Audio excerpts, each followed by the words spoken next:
Esse é o seu alimento diário com o pastor Reginaldo Basílio.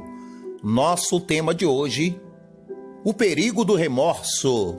Nosso texto, Salmos de número 32, que diz: Bem-aventurado aquele cuja transgressão é perdoada e cujo pecado é coberto. Bem-aventurado o homem a quem o Senhor não atribui pecado, em cujo espírito não há engano. Enquanto eu me calei, envelheceram os meus ossos pelo meu bramido o dia todo, pois de dia e de noite a tua mão pesava sobre mim, e o meu humor se tornou em sequidão de estio. Confessei-te o meu pecado e a minha maldade não encobri. Disse: confessarei ao Senhor as minhas transgressões, e tu perdoaste a culpa do meu pecado. Há um grande perigo de nós confundirmos arrependimento com pecado, ou melhor, com remorso. O arrependimento, ele vem de um coração sincero, transformado, e uma disposição em querer mudar e não praticar mais aquilo. Já o remorso, ele é totalmente diferente. O remorso é quando nós erramos, nós somos dominados por um sentimento negativo que muitas vezes é caracterizado por uma autocensura. E acaba que a gente fica se remoendo por dentro, desencadeando um sentimento de culpa e podendo ocasionar várias consequências. E o grande perigo do remorso é que a pessoa sente a tristeza pelas consequências do pecado, mas não pelo pecado em si. Ou seja, a pessoa sente medo das consequências, mas não pelo que ele praticou.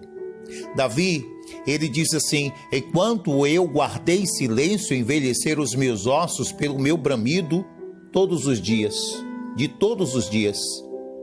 E no verso de número 5, ele resolve tomar um posicionamento de confessar.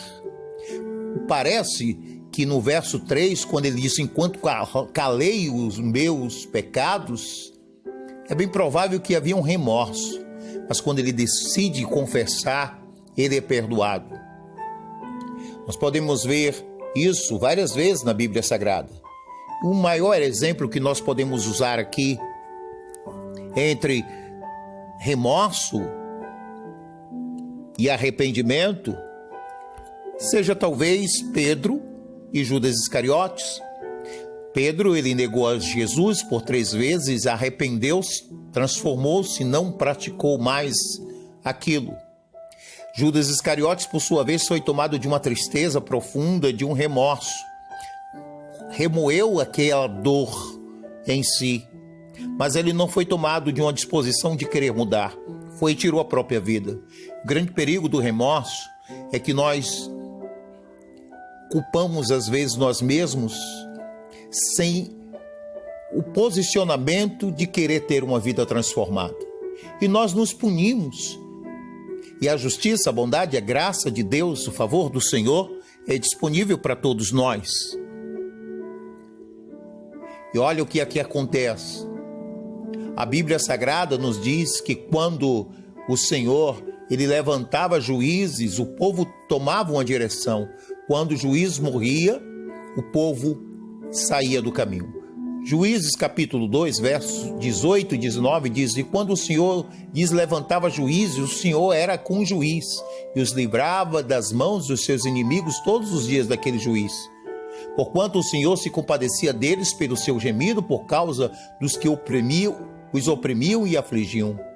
Porém, sucedido que, falecendo o juiz, reincidiam e se corrompiam mais do que seus pais, andando após outros deuses e servindo-os e os adorando.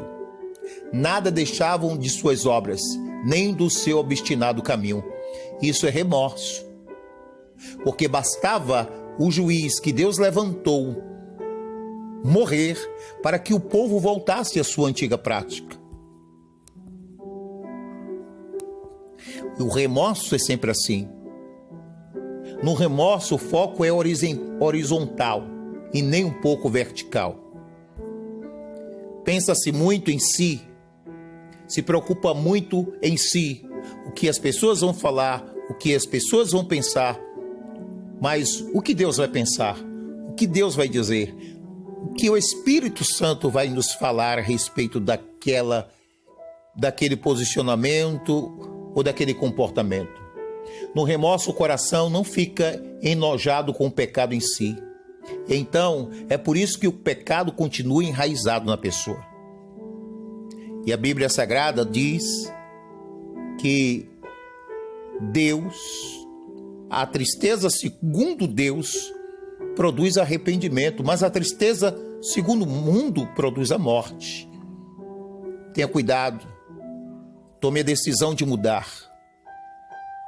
Não seja remoído, não seja atormentado pela sua própria culpa.